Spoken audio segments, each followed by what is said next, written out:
away despite all the evidence that they're pathological to the core is because they are really nothing but the political expression of radical immaturity. And so that's a much better way of looking at it psychologically, because otherwise it's a mystery. Like, why do these ideas never go away, despite the fact that they've been demonstrated time and time again to be utterly counterproductive? Why does Eastern Europe think that the West has lost its mind, turning to these policies that destroyed them for 70 years? Well, the answer is that if you haven't grown up, you look to progressive hedonism as the expression of... Well, fucking Romania just voted into power a dude who is very pro-Europe, anti-Euroscepticism, and is pretty pro-Ukrainian. Like, is that so? Are you sure about that? You sure about that? Of your failure to develop, and that's what we're seeing playing out in the West. It's probably a pathology of wealth, because it's easy to be over-coddled and turn to irresponsible hedonism and to presume that that's the appropriate political stance. And the leftists, well, and we can see where that leads. And I think the Tesla example is a great one. It's like the border between that holier-than-thou radicalism and the idiot violence that's actually merely targeting people who bought a Tesla. There's no line at all, and we should pay very, very careful attention to that. I don't think was anyone targeting people specifically because they bought a Tesla? Dude, at this point, what? Elon Musk did 2 fucking Nazi salutes at the Republican inauguration. Like, what are you talking about, Jordan Peterson? What, are you okay with the 2 Nazi salutes that fucking Elon Musk was doing? Like, what are you talking about, dude? Like, what? Are you for real? Maybe a few people, but leftists aren't out here keying cars out in public. Generally speaking, yeah, it's not really like left-leaning people who are doing that. Like what do you mean? Like, I've seen like plenty of like Cybertrucks on the road here, and I'm not hearing many stories about like people slashing tires. Again, like, what did Elon Musk do? Randomly just go in with Doge and just like do a bunch of random cuts that pissed off a bunch of people. And again, may I remind you, this is the same dude who did like 2 Nazi salutes on like one of the biggest stages in America, dude. Like, I wonder why people don't really like Elon Musk all that much. Why did the woke left flip on Musk? Yeah, sure, whatever, okay. Yeah, I completely agree. Let's just of course you slightly agree. to this Netflix drama phenomenon, adolescence, which is really in your wheelhouse, I think, Jordan, because it follows a 13-year-old boy who's suspected of killing a young girl, and he's been adversely influenced, affected by what he's seen online, some pretty extreme stuff, a lot of misogyny. He's been portrayed as a young incel and so on. There's now a move to have this series shown in schools. It's been a huge hit in the UK, America, and everywhere else. I don't know if you've seen it yet, but you've probably seen the coverage of it. What do you make of the fact, A, that it's been so successful, and B, the premise behind it, that we're basically having an epidemic at the moment of young boys in particular whose brains are getting scrambled by pretty vile stuff online? Jordan, it's really, really funny that he's getting Jordan Peterson to fucking talk about this, because like Jordan Peterson is part of the reason for as to why this is the case. So I'm very interested in seeing what Jordan Peterson has to say about the dude who's trying to take Jordan Peterson's market share. Well, look, there is a crisis of youth, both among young men and young women. And with young men, it's a consequence of the fact that they've been programmatically demoralized for 60 years, I would say. Their play preferences in schools are not favored, because boys tend to be more active, as they're taught that competition is wrong by utter fools who don't understand that peaceful competition in game-like settings is actually an advanced form of cooperation that socializes aggression. They've been taught that their ambition is nothing but a manifestation of the oppressive patriarchy. They've been taught that all of their attraction towards women is to be regarded with extreme skepticism, because fundamentally they're nothing but, would-be rapists. And, that all has an effect. And I've seen... That's not, like, even close to part of the reasoning as to why. No. That's not the main catalyst. Those points are correct, right? People should be, like, again, we can talk about how many, like, rape stories potentially people have about, like, stuff that they've heard, like, from a friend. Yeah, this guy has also been accused of sexual harassment, so, sexual harasser solidarity there, of course, with Jordan Peterson. He loves people who are sexual abusers constantly, as expected from this complete charlatan. But no, the biggest problem that people, generally speaking, are having with, the sort of quote-unquote epidemic of young men not being able to, like, socialize properly, again, it's an economic issue. Like, it's the economy, stupid. I wonder why, for, like, the past 60 years, men are having problems with socialization, because it's more and more expensive than ever in order to, like, go out and socialize with people, and people are not able to be, like, properly compensated for stuff like that. Like, Jordan, it's an economic issue. It's also part of the other problem is also suburbanization, the death of fucking surplaces. So, like, the carification of America, broadly speaking. having to own a car in order to get anywhere is really expensive. Cars are expensive, insurance is expensive, leases are expensive, gas is expensive. Like, that's a bunch of different expenditures that you need in order to be able to just be able to go socialize, in order to talk with women, to go to like a restaurant where even if you go to like the restaurant for a night, you have to pay like about $120 or something. That's a lot of money, dude. That's expensive. And that really, really eats into the fact that a lot of people's like monthly expenditures are quite tight as it is, and they have to have like 2 to 3 jobs in order to be able to sort of even maintain that. Let's not even talk about, do people even have time in order to be able to do stuff like this? That's a whole other question. But Jordan, you're not gonna properly sort of what? Like, deal with any of these particular problems. You just think it's like, well, it's because of the woke, radical, feminist, Marxist propaganda out there in movies, and that's the main problem. It's just like, what are you talking about, dude? Like, that's not the issue. Like, what do you mean? That's not the main problem. Like, what are you talking about? What? Huh? You're just saying that because, again, you have like all of your Soviet memorabilia constantly surrounding you at all times, so you can be constantly sitting in a corner in like the fetal position saying, I know who the true enemy is. I know who the true enemy is. I know who the true enemy is. Because you have like a particular constant, I don't know, like fear response to like the USSR, which is like, you know, in terms of representations of socialism, probably one of the worst ones out there. So like, get out of here with this like complete nonsense about like woke, radical, like liberal feminists being the main reason why, like, I don't know, like inceldom is a thing now. No, the biggest factor is the economy, stupid. That, and it's been painful to see. I've been struck to the core over the last 6 years as my influence has grown to see just exactly the scope of demoralization among young people. I'll talk about men first, all around the world. And also, Piers, hurt as well by the observation that many of these young men can be set right with not much more than some truly encouraging words. And you know, that exaggerates the pain because the problem is deep. No, we're getting the waterworks. waterworks. That complex or difficult, and you don't need that much of it. And so, and you know, I warned back in 2016 about this assault on masculinity. I said, you people, you keep pushing, you're going to find out you think strong men are a problem. You wait till you produce weak men who are resentful and bitter because of their failure, and you're going to see real trouble. And you're going to see people turn, well, and this is happening. Jordan, it's an economics problem. It's not a social, like, it's not, it's a societal problem. It's an economics problem. Like, we can quibble about the efficaciousness of what, like, liberal feminists or whatever, sure, like, the problems there. Yeah, we can talk about that till like, I don't know, till we're like blue in the face or something, but that's not like the main problem that's going on here. I mean, it's like, it's complete fucking nonsense. No, again, it's the fucking economy, stupid. And this isn't only just a man problem, it's also a woman problem. And women are still expected, for example, to maintain their sort of patriarchal duty of being able to take care of children and be the main home caregivers. But they also have to be able to get an income in order to be able to survive. Like, that's a big problem for women out there. That's a compounding factor, you know, as oh, I forget the name of that one TikToker who was making that exact same argument against Charlie Kirk at Cambridge University. It's Tilly Middlehurst, right? And she is 1000% correct there, right? That's hitting the fucking nail on the head. It's like a double compounding factor for a lot of young women, and we're supposed to, like, you know, hyper specifically focus on the, I don't know, the woke, radical, liberal, feminist propaganda that's like affecting like young men. No. This is a complete fucking farce. It's stupid. Some degree, because one of the most popular influencers in the world among young men is Andrew Tate. And I wouldn't hold out much hope for the West if Andrew Tate is the direction that young men go in, because he's a bad actor right to the core. But the thing about someone like him is that if you're Jordan's not wrong there by your culture, let's say, and you've fallen into that isolated trap, someone blustery and successful on the surface and aggressive, you know, and dominating in the power mad way that Andrew Tate is going to look pretty damn attractive compared to your infantile dependency. And the other thing about that, Piers, is there's some truth in it, because it's actually better to be a bit of a monster than a complete bloody lamb and, you know, a passive lamb. And this is why there's, you know, I'll give you an example. So in The Lord of the Rings, for example, when the Hobbit, Bilbo, decides that he's going to stop being, you know, hyper protected, the first thing he has to do is join this band of miscreants and become a bit of a thief.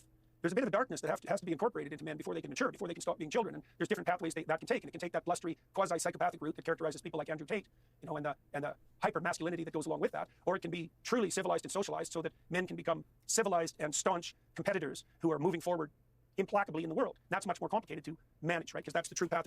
What does that even mean, dude? Like, what the fuck is he talking about? Like, yeah, dude. You need to be more like Bilbo from Lord of the Rings. Like, what are you saying? Like, I don't even know. I have not watched Lord of the Rings in like a very long time, but I don't think that's the message of the Lord of the Rings. I'm just gonna throw that out there. I don't think so. Like, you know, I'm gonna call it a hunch. I don't think so. That's not really the focus from what I read years ago as a kid. I only watched the movies. I've never read the books, right? So I'm not really like 100% aware of it. And I was only like half paying attention to the movies because why are those movies like 3 hours long, dude? It's crazy. Of civilization, the self-sacrificial path of true civilization, an alternative to mere utilization, let's say, of power or degeneration into hedonism. But we've decided in our culture that we're going to throw the baby out with the bathwater and that everything about the patriarchy is pathological, and the consequence of that is that we're demoralizing young men. Now, that also turns out to be very bad for young women because they might even be in worse shape than young men. And so you get a show like Adolescence, and it does target, in some way, one element of the problem, although it's ill-formed in its psychological analysis, and there are much greater threats, let's say, to the integrity of British culture, as Kemi Badenoch pointed out this week, than what violent incel culture, of which really, Piers, there's pretty much none. Like, I'm not saying that isn't a lurking psychological... Really? There's no violent incel culture? Shootings by incels. Incel-related violence. Huh. Toronto shooting, Toronto van attack, machete attack, Tallahassee shooting in 2018, Umpalcow Community College shooting 2015, of course, Elliot Rodger, very violent incel. Hanau shootings, murder of Isanur Halil and Iqbal Usanir, okay. Plymouth shooting, 2014 Isavista killings, murder of Bianca Devins, Allen, Texas mall shooting. This was only about 2 years ago. Jordan? It's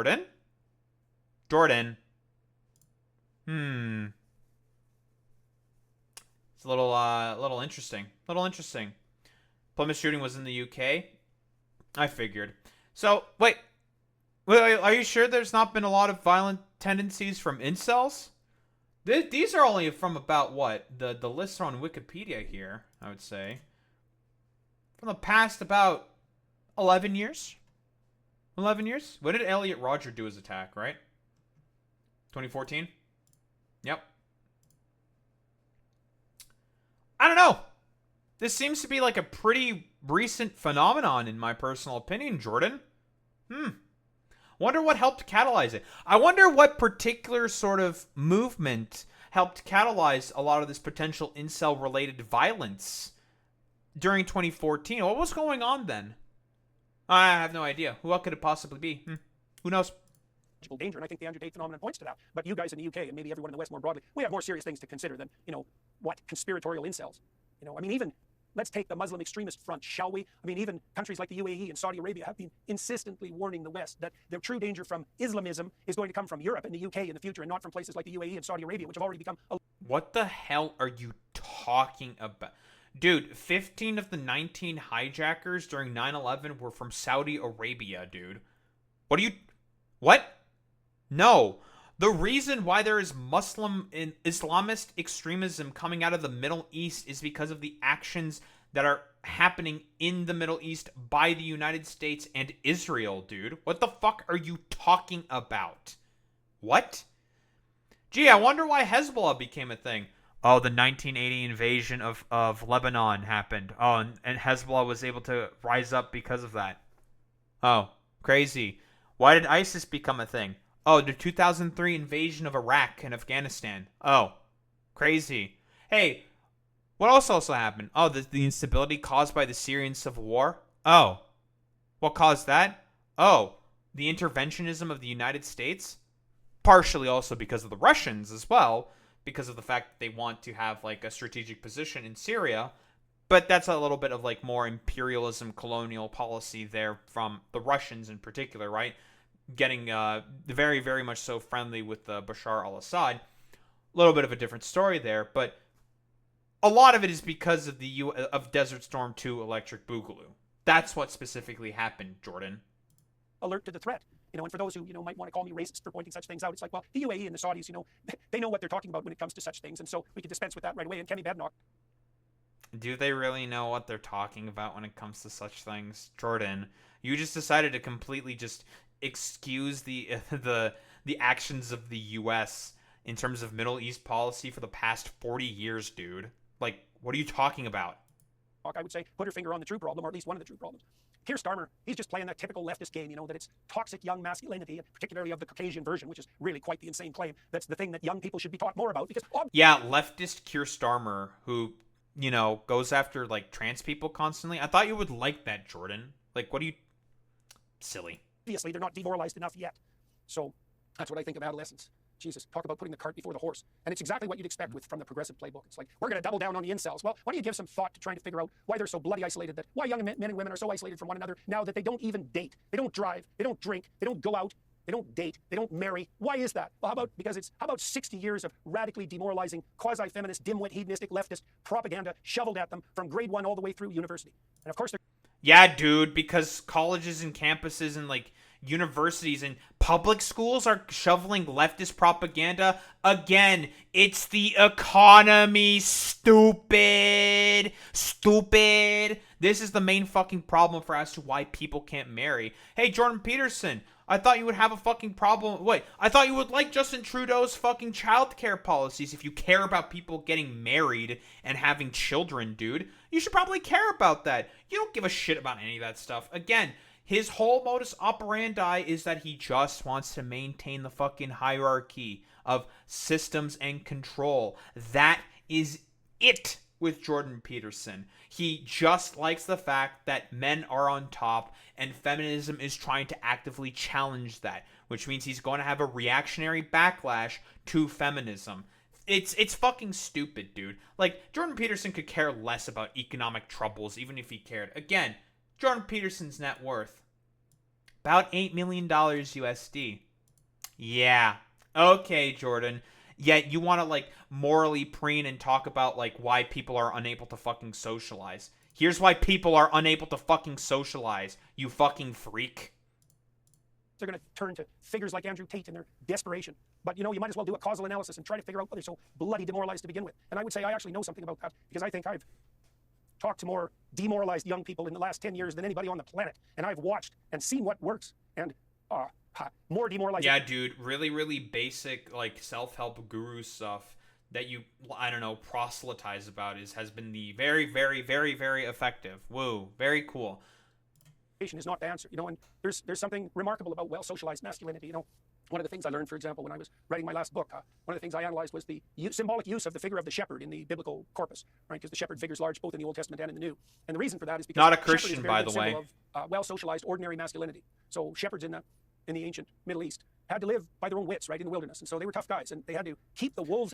Oh, that's actually a really good point, Alex. Yeah, by the way, there are support groups for wives and girlfriends whose partners started listening to Peterson and Tate. He made men isolated and lonely.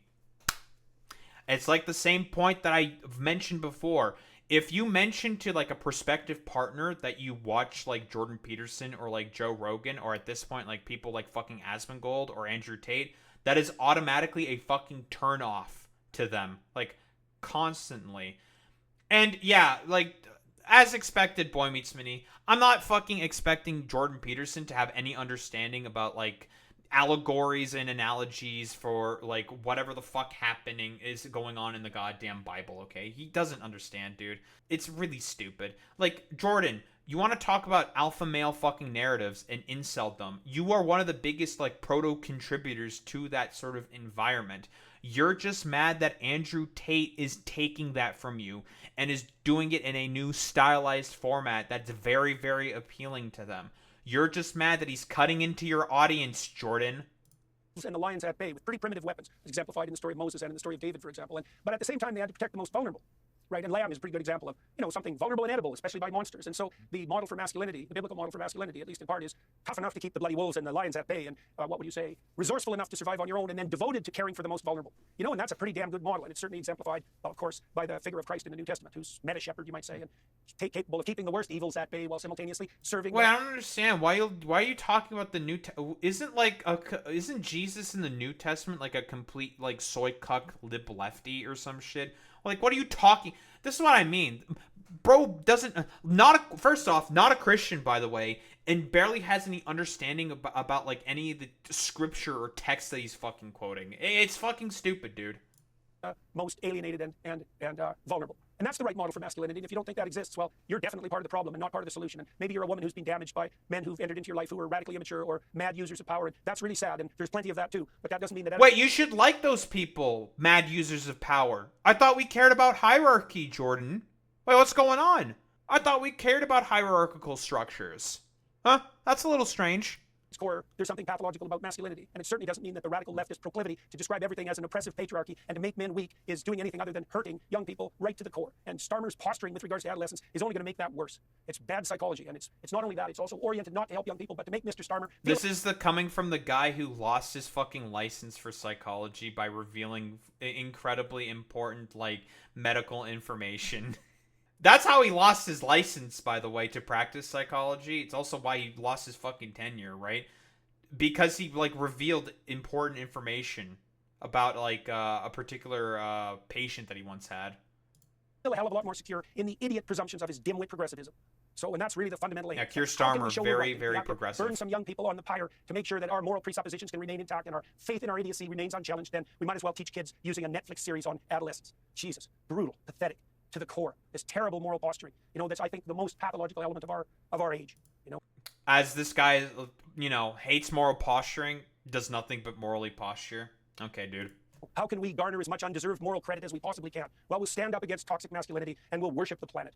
You know, God, it's so appalling, so destructive. And the evidence is also in Piers. It's like, look at Germany, for God's sake, what a mess. And you guys in the UK, you're not much better. That's not the. We already talked about Germany. He just doesn't know what he's talking about, dude. And we're walking down the same road in Canada. So Western Europe as a whole, you know. I've gone through Eastern Europe many times now, talked to many Eastern Europeans there, and they're appalled at what's happening in the West, and they're rightly so. It's all part of the same mess that Starmer's still pushing, you know. Race to the bottom. Christ. Yeah. Jordan, I'm always struck by how emotional you get. Just specifically. bloviating nonsense. I think when your mind takes you specifically to young men who've come and told you what they've been going through. And it's almost like you've become a surrogate dad to just, I don't know, hundreds of thousands, maybe millions of young men who, for whatever reason, have been lost and feel abandoned and feel confused and don't have anyone to try and steer them to, you know, some better place. Why does it affect you so emotionally, then? Well, you know, Piers, before my public presence emerged, let's say, or developed, I worked as a clinical psychologist, and that was pretty intense. You know, I spent about 13 hours a week, maybe more than that, listening to people at a very deep level. I really liked that. It was unbelievably interesting. You know, it was like one Dostoevskian novel after another, hour by hour, and I really learned to listen. You know, and people are so fascinating if you listen to them and they actually start to tell you what they think. You know, they're unbearably interesting. It's just partly why people keep the conversations at a shallow, you know, and polite level. And it's not surprising. But I like to go deeper than that. And that was kind of bounded when I was doing my clinical practice. You know, it was a set number of hours a week, and I have many other things to occupy myself with. But then when the work I was doing started to explode, I was in contact with thousands of people, not individuals. And by the way, what he probably means by the work he was doing is him just like having like a conniption about Bill C-16, which, by the way, no one still has been arrested for. Okay, like the complete, like, I don't know, conspiracy theory that he ginned up, saying like you're gonna go to jail. You're gonna go to jail, and when you say that a trans woman is actually a he him, yeah, it's just like that didn't happen, Jordan. That was just the thing that it didn't happen. All it was just to enshrine those rights within the Charters of Rights and Freedom within Canada, within our Constitution, which, I don't know, you had a problem with for some reason. Well, what happened to rights and freedoms, Jordan? I thought you really cared about rights and freedoms. Yeah. He talked to me, and I could see this demoralization. You know, it's part of fatherlessness, broadly speaking, and sometimes specifically. Here comes the waterworks. I could see the pathway to rectifying that. Like, the pathway to rectifying that, as far as I've been able to understand, and I've understood this more deeply as the years have gone by, is that we're built for adventure, Piers, and you take on adventure by taking on maximal responsibility, and that's the symbol of hoisting your cross voluntarily and trudging up the hill, right? And that's the symbol upon which our society is founded. And the adventure of life justifies its suffering, and it's maximized with maximal responsibility, and it's maximized with truth, because if you tell the Not truth, a Christian, by the way, talking about the adventurism of life justifies the fucking suffering. Isn't that the exact same way fucking Christians think? Not a Christian, by the way. what should happen as a consequence of the truth makes itself manifest in the world. And that's the best possible outcome. But it's also the most adventurous thing that you can do, the most exciting thing you can do, hands down. There's nothing that compares to it. That pathway of maximal responsibility, voluntary responsibility, and truth. And I understand that deeply at a religious level. I understand that that's the symbolic world on which our productive and peaceful culture was properly founded. And I've seen the effect of communicating that to people, thousands of people. And it's a great privilege to serve that role. But it's also... Jordan, why can't you explain the fact that there are now support groups for wives and girlfriends whose partners started listening to you, and that they became like stupid, like idiotic, unrepentant little shitheads because of because again, he's just bloviating right here. It's just complete fucking nonsense. Like, I don't even know what the fuck he's saying. What point is he even trying to get at? Like, just like okay, dude, you teaching responsibility by doing some basic self-help guru stuff because again, you want to make yourself look like a fucking cult leader. Like, that's literally Jordan Peterson's whole thing. He's just a grifter through and through. He doesn't believe in anything. Like, quite literally. We've seen the Jubilee stuff. He is a dude who doesn't want to nominate, like, be like a Christian and then just, like, play complete idiot fucking word games about not being a Christian. Like, like, do we have to talk about how stupid this fucking is? Because that's Jordan Peterson in a nutshell. I'm just gonna, like, dance around a particular word constantly because I can't answer any questions for any of my ideological predilections. I can't take fucking responsibility for anything because I'm a complete utter charlatan who's a narcissistic sociopath. Yeah. Overwhelming. I think it's one of the things that made me... I was ill for quite a long time. I don't know why he's crying here. And I think that was part of the reason, just seeing this, like, this malaise so deep. And it's also so easily addressed in a sense. It's that paradoxical combination of depth of suffering and ease of rectification. And I kind of understood what the conservatives have done wrong all along. They tend to moralize in a finger-wagging way. You should do this, you should do that. And there's truth in that. That imposition of mature structure on immature hedonism and disunion and disorientation. But it's much better to talk to young people about morality and truth as an adventure than as a moral burden, as something that enlightens and offers opportunity, which it absolutely 100% does. I've had so many young men come to me, I don't know how many, but there's thousands of them, like it's continual, who say, I was completely disoriented and lost 5 years ago. I started putting my world in order a little bit, making my bed, in that cliched way. At least it's a gesture in the right bloody direction, trying to tell the truth, because now I understand that that's necessary, trying to act responsibly, and like my life is completely turned around. And these are guys who are usually standing up straight. And all right, guys, here's what we're gonna do. Okay, I'm gonna make my bed. All right, I'm making my bed. You see my bed? I didn't make it today. All right, just for the express purpose of Jordan Peterson. I'm gonna turn my life around. All right, let's go. All right, I'm turning my life around. All right, we're making our bed. All right, we're doing it, people. We're doing it. I'm making the bed. Oh man. Look at this. I love discipline, guys. Woo. Woo. Look at me. Woo. Crazy. Yeah, dude. Basic self-help guru shit. Again, like, the idea behind fucking discipline and stuff like that is a fine thing to teach. But again, it rings hollow coming from this motherfucker in particular, alright? Who the fuck cares about goddamn fucking discipline? You're the same dude who fucking OD'd on benzos because you were just having like a complete, like, I don't know, schizo fallout and had to go to Russia to do some like special treatment for some fucking reason and were in like a coma for like half a year or some shit. Like, what are you talking about, dude? He talks about being this like sheer, complete, perfect paragon of discipline and all this shit, and he does like, I don't know, stupid hedonistic nonsense like, I don't know, ODing on fucking benzos because he's like completely paranoid about some shit and having to like be rushed off to like Serbia and Russia in order to do like some special benzo treatment for his like OD nonsense, and then he decided to like go completely crazy from there. Like it's like, what are you talking about, dude? You're the paragon of discipline? Okay, bro. They have a girlfriend, and maybe they have a baby, and maybe they're married, and, they were bloody suicidal wrecks 5 years ago. And so, great. And as Again, I point out to the fact that there are support groups of girlfriends whose partners, started listening to Tate and Peterson. There's support groups that exist for those people specifically. Like, again, Jordan, you're the common factor here, buddy. delved into that, I started to understand more deeply why this works. And it does work because this pattern of voluntary self-sacrifice, that service to the truth, service to your wife, to your kids, to the future, to your community, all of that is what makes your life rich and meaningful, because your self-regard and the significance of your existence is obviously proportional to the Maintain the hierarchy, guys. And that's the symbol that underlies Western culture. And I'm trying to teach people what that means. Maintain the hierarchy at all costs. Something like power and compulsion, or this idiot hedonism that, certainly does no one any good. And well, it's overwhelming, I suppose. The magnitude of it, I suppose, is what's overwhelming, but also that paradoxical juxtaposition of depth of suffering and relative ease of rectification. These things are so obvious when you lay them out. It's like, who do you admire? You admire some power mad hedonist? Well, that would be Andrew Tate. Or do you admire someone who's taken on some responsibility? Like, your natural proclivity in a healthy psyche is to... I wonder who that man is supposed to be who's taking on fucking responsibility. Again, quick reminder, same dude who OD'd on fucking benzos, dude. Nearly died and had to be rushed to Russia in order to have some, special fucking treatment, dude. Again, paragon of discipline. Do we have to talk about... this is what I hate specifically about the left, quite literally. The fact that they let these complete hedonists and morons, all the fucking conservatives, take the mantra of discipline for themselves, when it's complete, nonsense, dude. These people are not disciplined at all. They're all a bunch of, hedonistic fucking freaks. How many stories are there of, I don't know, weird conservative sex orgy parties, or, pips on Grindr going up significantly when the RNC fucking happens? Get the hell out of here with this nonsense. They just cover it up because they know it would make them look bad politically. It's complete fucking nonsense, dude.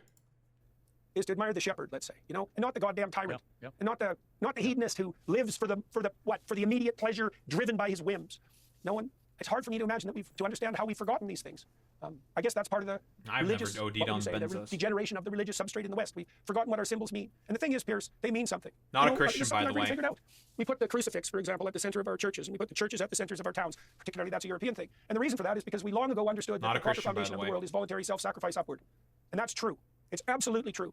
And if you understand that truth, your life becomes meaningful, even in its suffering, and you set things right around. Man, Piers Morgan is such a perfect platform for fucking Jordan Peterson, because he can just, sit here and just, bloviate and just, say words, and they mean things.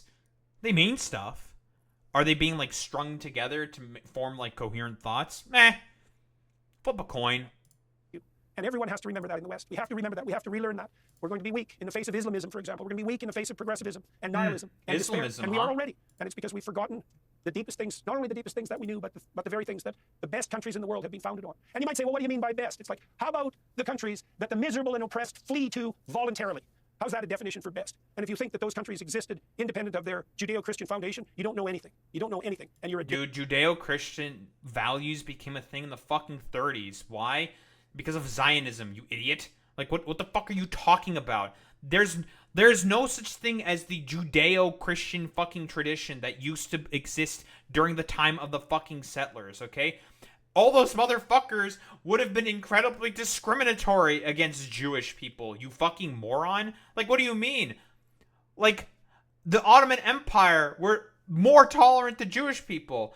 The Islamists that you supposedly talk about and say are wholeheartedly, incredibly intolerant and stuff like that, were more tolerant to fucking Jewish people in terms of, your whole Judeo-Christian value bullshit nonsense. This is just complete fucking bunk, dude. Danger. So, yeah. So that's what I've been touring around saying for 8 years. Yeah, well, I was going to say, I wanted to end by mentioning two things, which really, in a way, you've kind of talked about without actually specifying them. One is your tour, where you've been doing a lot of this very emotive talking, very heart-rending talking. The tour comes to Europe in May and the UK June 12th to the 19th. And you've also had the Peterson Academy, which goes from strength to strength. But both of these things, it seems to me, if you are a young man confused about... What is the Peterson Academy? Is he, again, doing the same, Andrew Tate fucking shit? I'm so curious. What is the Peterson Academy? How much does this shit cost? I'm curious. $3.99 a year. I wonder why these are getting slash prices. A little curious. What's a review? The Peterson Academy is uncredited and exists in cyberspace. That's a little interesting. Sign up fee is $4.99. Well, this was written about a year ago. About a year ago. On r/Jordan Peterson. Peterson Academy looks grifty right now. Well, that's cool. Even his like own fucking supporters think that it's like some fucking grift shit. Remember a live audience for 3 classes? Phenomenal experience, but I 100% agree. That's very, very funny. PA is a convenience store. Sure, you can find some good lectures on YouTube. Maybe even some great ones, but PA is a one-stop shop for high-quality lessons about important topics from trustworthy speakers. I doubt it'll be accredited ever, and it shouldn't try. What? As someone who pays for it, I agree with your criticisms. Having video lectures and 5 multiple-choice questions after each lesson doesn't nearly hold the candle to a university degree. Oh, I wonder why people are thinking this might be kind of grifty. Very, very funny. I think it seems overpriced. Overpriced, it's been advertised as an orders magnitude cheaper alternative to a college degree. Very funny. If you're saying that it is actually just an overpriced set of lectures, wait, do you have to pay like the yearly fee thing and then you have to fucking also pay for lectures themselves? Well, that's a little interesting. Launched with 16 classes. Nihilistic doom. I find it really funny how just like Andrew Tate, Jordan Peterson just goes along the same line of grift like Andrew Tate did. Again, Jordan Peterson is just jealous about the fact that Andrew Tate is taking his model and his fucking audience and just fucking improved upon it in a more like easier, snappy way that was like more appealing in terms of like the cultural zeitgeist of the moment. And again, like I said, this dumbass is just mad about it. Life and your purpose and what it means to be a man and your masculinity. You are being bombarded with all this negativity all the time. And you're watching adolescents and thinking, is that how everybody views young men? They could do a lot worse. In fact, I would urge them to go and watch your show and to sign up for your academy. Because at the very least, what they will be getting is a more positive expression of what it means to be a man. And a guideline to how you don't have to get... I love how Jordan, of course, Piers Morgan is saying, yo, you should go to Peterson Academy, even though, people who went to Peterson Academy thinks it's a grift. Hilarious. It's sucked in to all the negativity. And you don't have to go down these paths. You can make a different choice. But a lot of them, Jordan, as you know from talking to them, they feel like they don't have anyone they can talk to. But actually, in a way, because of the medium of live shows, of YouTube in particular, where you're extremely dominant, obviously, and through the academy, they actually can, because they can do it through you. They can do it through... Jordan Peterson's not really dominant anymore on YouTube, right? I mean, what? He's a part of Daily Wire. Daily Wire is a sinking ship. They're basically completely and utterly cooked. No one really talks anymore about Jordan Peterson besides I don't know, weird flash in the pan moments of him just randomly crying here and just being so that's a little weird, huh? It's yeah, it's a little weird. A lot of people sort of see through Jordan Peterson's bloviating shtick because that's pretty much Jordan Peterson in a nutshell. He just he likes to dance about and bloviate and just be oh, look at me, I'm a little jester guy who talks about stuff and things and say nonsense and yeah, whoa. Through the prism. Well, the Peterson. You are the Peterson Academy is a good. The Peterson Academy is a good example of that, not least because it has a very effective social media element. And we have 40,000 students and about 15,000 active users of the social media site, and it's very positive. People are exchanging their visions of the future and their plans for development. Whoa, they're going to lose their money. Very carefully, Pearson. We had to toss about 10 people out of 15,000 off because 10 people misbehaving was enough to tilt the whole thing in a pathological direction. Very interesting thing to watch. But if people are looking for a community, they can definitely find it there. And Dude. Peterson Academy got rid of 10 people because of misbehavior. Totally not a cult, by the way. The community that's aiming upward and not in a naive manner. It's easy to think of morality as never doing anything wrong. But that's you want to aim to not err, fair enough. But the other side of it that's never amplified, let's say particularly by the conservatives who are, concerned about morality, is that there isn't a greater adventure than truth and responsibility. And I don't mean that in a trivial manner. It's with the truth, for example. Why is the truth an adventure?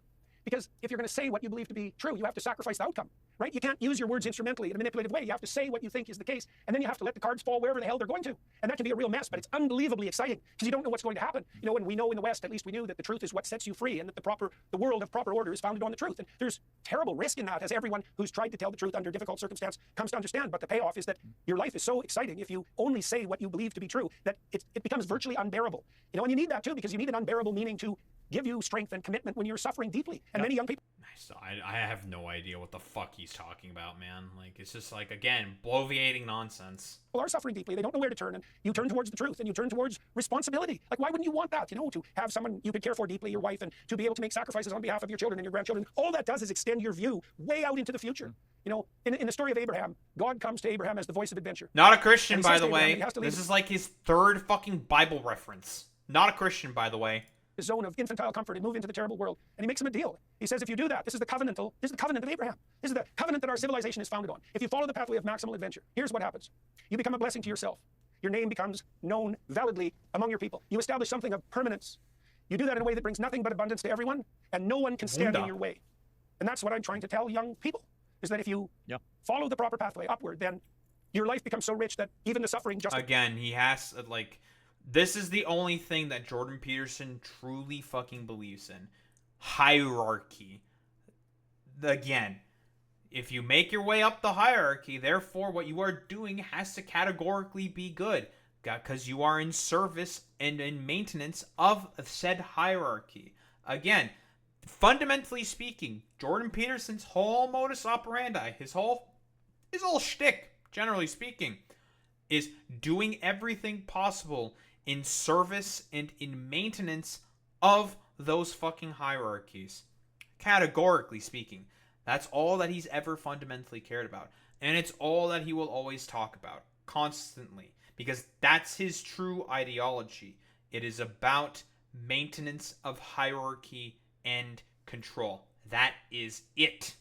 Justifies itself. And they understand that, Piers. They understand that, and they put it into action, and they straighten out their lives. And, my sense is I started doing this because I was concerned, about the culture war. I was concerned about the manner in which totalitarianism emerges. But my discovery, I suppose, or presumption was that you fundamentally address that one soul at a time. It's not a political issue. And everybody kind of knows that the culture war is much deeper than the mere political. That's what we're trying to do with ARC, too, with the Alliance for Responsible Citizenship. It's like it's not a political movement. It's a movement designed to foster individual fortitude and purpose. And that has to be put in place before the political can even operate, before the liberal dream, let's say, can make itself manifest. There's no free societies without trust, and there's no trust without responsible citizens. And that's the best way to act. And it's also the way, man, it makes you more confident, it makes you more trustworthy, it makes you a better partner, it makes you far more attractive to women, at least women. Yeah, dude. Despite the fact that there are support groups for wives and girlfriends whose partners listening to you and Tate have started to form. There's support groups around the consequences of your fucking propaganda. Again, you're such like a massive fucking turnoff to women that when young men go to them and say like, well, I listen to Jordan Peterson and Joe Rogan, they're like, but they start going like, brother, ew, women with any sense. They can be demented by their attraction to exactly, psychopaths. Alex. And that because psychopaths are very good at gaming female confidence. But in the final analysis, women are looking for a stalwart shepherd, and that's been true forever. And I'm trying to remind young men. Stalwart shepherd, huh? Is that what women are constantly looking for? Hey, I wonder why women don't like Jordan Peterson. Yeah, let's see. Whatever. Women's opinion on Jordan Peterson. Yeah, sure. Fuck it. We'll find a study. Feminist philosopher makes the case. The feminist case for Jordan Peterson. It's always women's fault. Kiora, as a woman, what do you think about Jordan Peterson? Former agency owner at Allstate. Jordan Peterson's book. Not really finding anything. I want, is there like a study anywhere? Can you provide one, Alex? On Canada Project. Here's why Jordan Peterson is the fucking worst. I just want like a fucking poll. Poll of opinion, of women's opinion on Jordan Peterson. No, I'm saying that we could conduct one in theory. Conduct one in theory. Okay. Don't know of any. Unfortunate. Very, very cool. You baited me, Alex. Damn you. You bastard. You bastard. Men to be that and young women to notice. And why does that make me emotional? Well, because I've seen this breadth of suffering and the consequence of its rectification. And there's a sense of desperation about it, I suppose, too, because there's so many people that are suffering. And I suppose in his own way, demented way, Keir Starmer recognizes that to some degree, and that's why he's stumbling so foolishly towards this television series. But all of his presuppositions are wrong and shallow, and he's part of the problem and not part of the solution. The education system has been dominated by progressives for 4 generations, right? And it's produced... I'm very curious. I keep mentioning these, like, support groups. Like, what? Women's support groups. Because of Jordan Peterson. I'm curious. Jordan Peterson... It's always women's fault, right?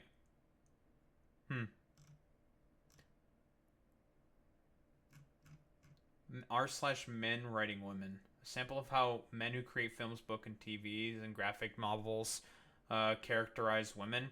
Well, this seems like a pretty pro-woman area, I would say here. Very interesting. Science of self-victimization. Couldn't really have said it better myself. He even refers to women's standards. They're articulable and clear. There's a very much order thing. Yeah, being selective about a mate seems like the exact opposite of chaotic. Shooting seed at anyone who will take it is chaos. I mean, that's not false, you know? That's not a ridiculous fucking thing to say. It's really weird. Women abuse working group. Why don't we take a look? Response to venue hosting Jordan Peterson's event in Hamilton. So, a women's advocacy group. Women Abuse Working Group is a coalition of more than 20 agencies in Hamilton, Ontario, working to end violence against women and their children. Jordan Peterson presents a point of view that poses a risk to transgender and non-binary people, LGBTQ2S communities, women, radicalized groups. Peterson has publicly expressed that he doesn't acknowledge the human rights of transgender and non-binary people. I wonder why Jordan Peterson doesn't like women's advocacy groups. Couldn't possibly think of anything. Peterson is also on record rationalizing and justifying gender-based murders. For example, when a man drove a van along Yonge Street. So that's the because this is from 2018, right? So that was the 2018 van attack. Peterson, he was angry at God because women were rejecting him. The cure for that is enforced monogamy. That's actually why monogamy emerges. Yeah, dude. That dude was state-mandated girlfriends is the reason why that the incel did the attack that he did. Yeah, totally, bro. I wonder why women's advocacy groups and why women don't really like Jordan Peterson all that much. Couldn't think of anything. It's a culture of infantile dependency and anti-masculinity. And that's been terrible for young men, but equally terrible for young women. And more of the same is not going to fix that. No, when you say, well, where do we turn for a better model? Well, I outlined a better model. That's a better model, obviously. I don't know how, this is like the 5th time I'm pulling up this fucking graph. This is the actual problem with masculinity, with why men are fucking suffering. Again, it's a fucking economy, stupid, not because of woke radical libtard fucking radical hedonistic feminism or some shit, Marxism and shit like that. No, that's not the main reasoning. Okay, again, it's the fucking economy, stupid. And I guarantee you, this only records up to 2018. It's more than likely gotten worse. Everyone knows it. Yeah. So, yeah. Well, I've got 3 sons, Jordan, who, as you know, are all massive fans of yours. I as a parent, would much rather they take guidance from you than they take. And that's the bottom line. And those are the 2 choices. See it for what it is. Yeah, well, it's a privilege to be of service. Well, it's time for Piers Morgan to have 3 incels. Piers, seriously, it's so rewarding that it's almost incomprehensible. It's why my wife and I keep touring, and she's got very good at this too, and has taken these things very seriously, and it's really transformed her life, especially after she just about died a couple of years ago, and she's put herself together so remarkably, and has learned these things deeply, and is trying to provide salutary service to young women, and we'll see how that goes. They're a hard market to reach, a hard audience to reach, but that doesn't mean it's impossible. I wonder why the wife of Jordan Peterson might be having a hard time reaching women. I couldn't think of anything. So it's hard for Starmer and his crew to rethink their first principles, Yep. Well, they should talk to you. They should talk to you, in my opinion. Just to wrap up. Yeah, Keir Starmer should talk to this fucking I think this has been our best interview. Sure, man. I just think the way you've opened up and the way you've articulated these problems and how best they can be fixed is just so important for people to hear. And the fact it moves you so much, to me, says it all. If you didn't genuinely care, you wouldn't get emotional talking about this stuff. Why would you? But you genuinely passionately. He gets emotional because, again, he's a fucking cynical grifter who doesn't fucking believe in anything, Piers. Just like you. You're a cipher. You don't fucking believe in anything. You're a propagandist. You're a shill.